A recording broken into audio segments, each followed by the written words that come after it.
Está escrito em Tiago, capítulo 4, versículos 13 a 17, falando sobre a falibilidade dos projetos humanos, o seguinte: Eia, agora vós que dizeis, hoje ou amanhã iremos a tal cidade, lá passaremos um ano e contrataremos e ganharemos. Digo-vos que não sabeis o que acontecerá amanhã, porque que é a vossa vida? É um vapor que aparece por um pouco e depois se desvanece. Em lugar do que devias dizer, se o Senhor quiser, e se vivermos, faremos isto ou aquilo. Mas agora vos gloriais em vossas presunções, toda glória tal como esta é maligna.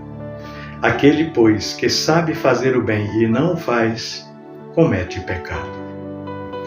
Meu irmão, minha irmã, o fim do ano costuma nos empurrar para o futuro com pressa demais, não é mesmo?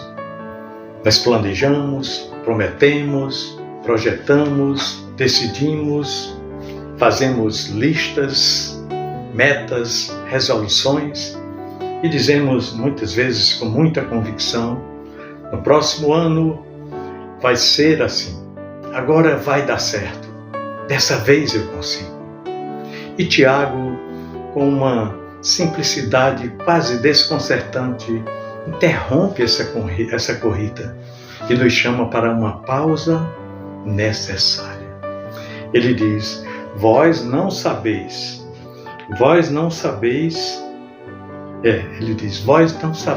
o que acontecerá amanhã. Essa frase não é pessimista, ela é realista e profundamente libertadora. Tiago não está condenando o planejamento. Ele está confrontando a ilusão de controle, aquela sensação silenciosa de que se organizarmos tudo direitinho, a vida obedecerá.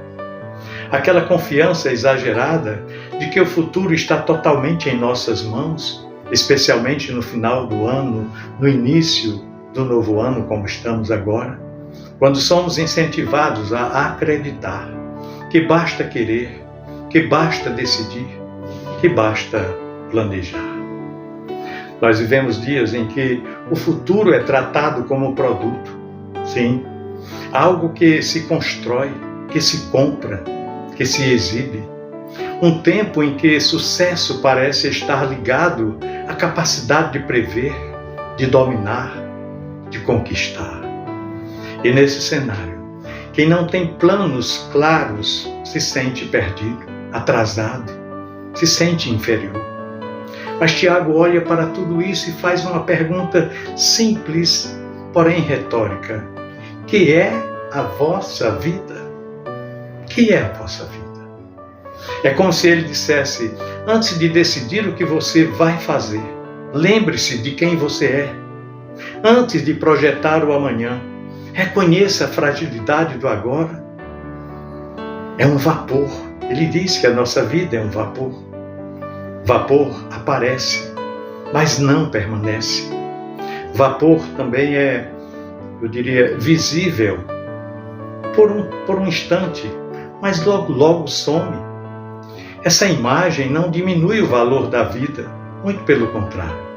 Ela nos ensina a tratá-la com reverência, com cuidado, com respeito. Porque aquilo que é passageiro se torna precioso. Aquilo que é garantido precisa ser vivido com mais consciência, mais presença, mais verdade.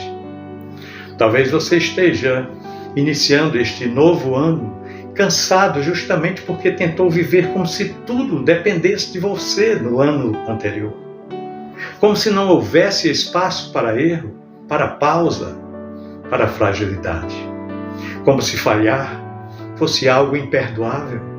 Como se não alcançar tudo fosse sinal de derrota. E Tiago chama tudo isso de força. Ele chama de presunção.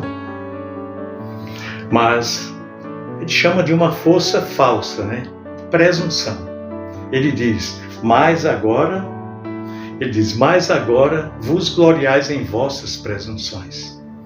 Presunção é viver como se Deus fosse um detalhe e não o centro. É planejar sem consultar o coração. É decidir sem considerar a vontade de Deus. É correr tanto atrás do amanhã que se perde no sentido de hoje. Em um mundo que valoriza ostentação, controle, resultados visíveis, essa palavra soa quase como uma ofensa, porque ela nos tira do pedestal do eu consigo e nos coloca no lugar da dependência.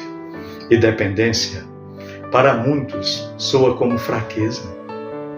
Mas no reino de Deus, dependência significa maturidade espiritual. Tiago, neste texto, está nos propondo outro jeito de viver. Ele diz: se o Senhor quiser, amanhã faremos isto ou aquilo. Essa frase não é um bordão religioso, não é fatalismo, não é medo do futuro, mas alinhamento. É reconhecer que a vida flui melhor quando não tentamos ocupá-la sozinhos. Quando entendemos que Deus não é um espectador distante, mas um guia presente. Quando deixamos espaço para Ele ajustar caminhos, para mudar rotas, para ensinar no processo. Talvez este novo ano não aconteça exatamente como você planejou, como eu planejei. Talvez algumas portas se fechem, talvez outras se abram de forma inesperada. Talvez haja atrasos, desvios, surpresas. Mas isso não significa fracasso. Isso pode mesmo significar cuidado. Porque quando Deus conduz, nem sempre Ele nos leva pelo caminho mais rápido, mas pelo caminho mais transformador. E então Tiago encerra com uma frase que nos chama à responsabilidade do presente. Ele diz no versículo 17: aquele, pois, que sabe fazer o bem e o não faz, comete pecado. Isso muda completamente o foco. O problema não é não saber o que fazer no futuro. O problema mesmo é negligenciar o bem que pode ser feito agora. Olha, meu querido irmão, minha amada irmã, muitas pessoas vivem adiando a obediência. Quando dizem, ano que vem eu mudo. Quando a vida melhorar, eu faço. Quando eu tiver mais tempo, mais recursos, mais estabilidade. Mas aí Tiago chega com essa palavra e diz: o bem que você já sabe fazer, procure fazê-lo agora. Talvez o bem seja pedir perdão a alguém que você magoou, ou liberar perdão para alguém que lhe magoou. Talvez seja recomeçar uma conversa.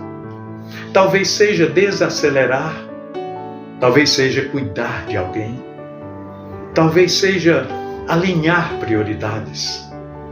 Talvez seja descansar na presença de Deus.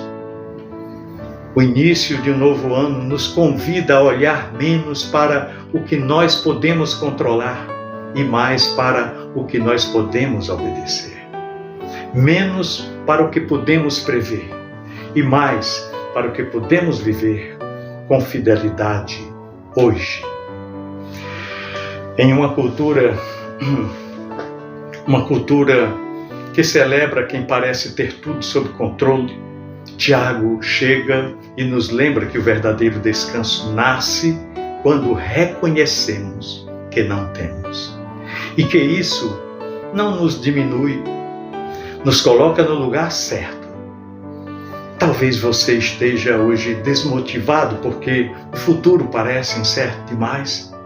Talvez esteja sem norte porque os planos não se sustentaram. Tiago não oferece aqui o mapa detalhado do amanhã, do ano que se segue. Ele oferece algo mais seguro, um coração alinhado com Deus no presente. Quando nós vivemos assim, o futuro deixa de ser uma ameaça e passa a ser uma confiança. Não porque sabemos o que vai acontecer, mas porque sabemos com quem estamos caminhando, andando, avançando, seguindo a nossa trajetória. O ano pode estar apenas começando.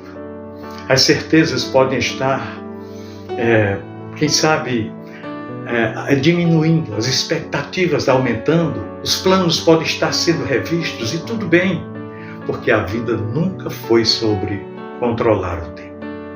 Sempre foi sobre viver com sabedoria dentro desse tempo entregue a Deus, por Deus a nós. Que o início deste ano de 2026 não seja marcado apenas por planos para o amanhã, mas por fidelidade a Deus hoje. Que você entre no ano de 2026 com menos presunção e mais dependência, menos pressa e mais presença, menos necessidade de provar e mais disposição de obedecer. Porque a vida é vapor, mas quando vivida com Deus, cada instante tem reflexos da eternidade. Feliz 2026. Grande abraço a você e a sua família.